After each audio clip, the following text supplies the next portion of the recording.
Welcome back to Reviews and Rankings with Robbie Sobel. Today I'm going to take a look at the 2020 Shudder original film, Blood Quantum.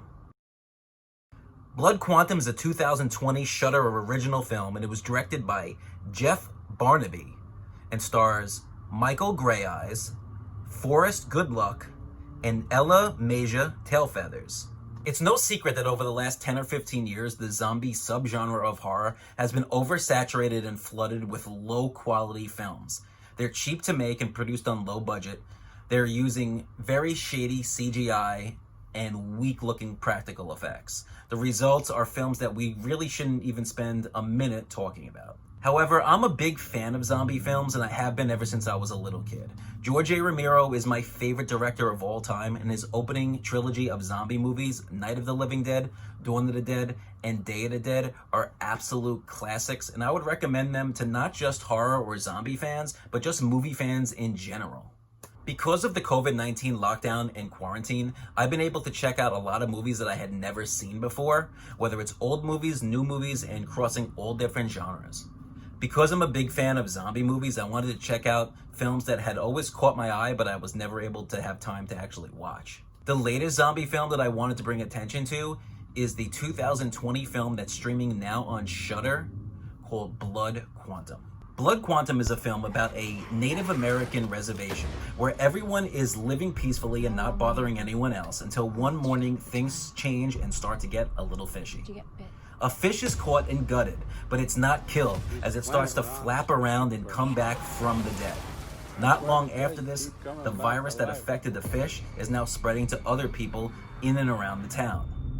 However, the Native Americans soon realize that they are actually immune to the virus, and the only people that are turning into zombies are the outsiders and the white man. It's a unique take on the zombie subgenre because in recent years, while we have seen some minorities have more prominent roles in horror films, it's typically African Americans, Asians, and Hispanics. And Native Americans are usually put into the back burner and never have much spotlight put upon them. Blood Quantum tells the story of Sheriff Traylor, who in the 6 months since the initial outbreak has gotten together with the townsfolk, locked down their city, and actually created a giant wall that separates themselves from those who are infected in an attempt to keep everybody safe. The biggest problem comes that there are people in the city who are safe, who want to help outsiders who are looking for a safe haven. But then you have others who are not so friendly and kind and want to keep them all out to ensure their own safety. So what separates a good zombie movie from a bad zombie movie in my eyes is that the good ones provide us quality characters that we can cheer for, impressive blood and guts, and a story that is easy to get through, but also interesting. Now, what separates good zombie movies from the great zombie movies are that great zombie films give us something that goes beyond just what's on the surface. After the film, we're thinking about this movie. What does it really mean? What's beyond just the characters and the blood and the guts? And Blood Quantum gave that to me. Blood Quantum's core story is really just about being forgotten and ignored, but then having to deal with the ramifications of other people's actions. Native Americans have been dealing with this forever. They were attacked on their own homelands, they were brushed aside, nearly forgotten, but then the people that took over ended up causing all this chaos, and they still have to deal with it. And that's hitting at themes that are a lot deeper than just blood and gore and bites and all of that you would see in a regular typical zombie movie. The film does things really, really well, and the director, Jeff Barnaby, is actually Native American himself, so he has a personal connection to this story, to these themes, and he was able to reflect it perfectly on screen. Now, if you are looking for a more traditional zombie movie with good blood, guts, and gore, you're still going to get that with Blood Quantum. The CGI was kept to a minimum, and it was used mostly just to enhance the practical effects, which were done exceptionally well. There are scenes in Blood Quantum that are really brutal and impressive. There's some, in particular, one scene that comes to mind that had me kind of cringing and wanted to almost look away at the screen because of how vicious it is. The blood and the gore is impressive, and if that's what you're looking for, then you've come to the right place.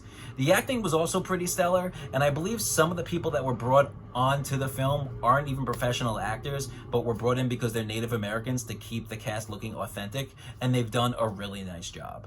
I have to admit I was really surprised when I looked up the reviews for Blood Quantum. It currently has a 90% critic score on Rotten Tomatoes, which is awesome, but unfortunately it only has a 47% audience score, which is really bad. Now, I'm not a movie critic.